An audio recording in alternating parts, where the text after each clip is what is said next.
Happening now, voters are making an important decision in a special election that is getting national attention. They are choosing the next congressman to represent Georgia's 6th Congressional District. These are the 18 candidates looking to replace Tom Price. His seat became vacant after he was confirmed as the Secretary of Health and Human Services.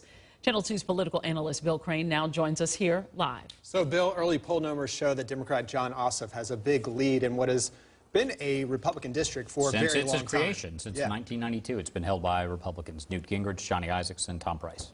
So what do you anticipate will happen this evening? I believe John Ossoff will win a plurality, not a majority, and there'll be a runoff on June 20th in several weeks.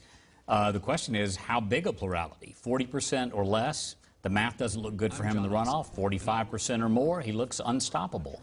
He's run ads, an $8.3 million campaign treasury, that make him sound like a Republican in what is a very conservative district, talking about being a steward of your tax dollars, holding Washington accountable. Print ads and mailers that are very anti-President Trump and holding the Trump administration accountable. But you wouldn't know that he's a 30-year-old Democrat who only worked a few years in Washington for Congressman Hank Johnson of the 4th District from those ads. There is this confusion today. We've heard it all day. We've been getting phone calls and tweets and messages on our social media as well. People calling us asking why they can't vote. So what happened there, and why do you think so many voters have been confused today? Well, there's 14 congressional districts. Each one of them has about 500,000 residents. The 6th congressional district is a good chunk of Cobb County, North Fulton, and a chunk of North DeKalb. That's it. So the only people who can vote today, as well as in the runoff, are any registered voters in the 6th congressional district.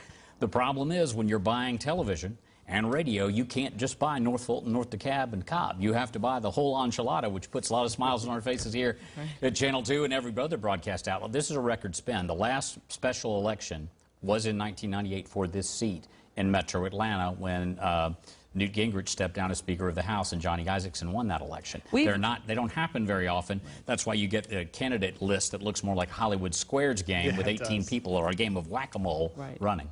We even heard people today saying, though, that they saw signs in their neighborhoods. Oh, they did. Signs they did. in their communities, which is what made them think that there was an election today. Well, part of that is the special nature of Donald Trump as a candidate who only won that district by 2% and people wanting to force turnout. But a lot of it is in Metro Atlanta, where people live and where people work and where people vote isn't always the same thing.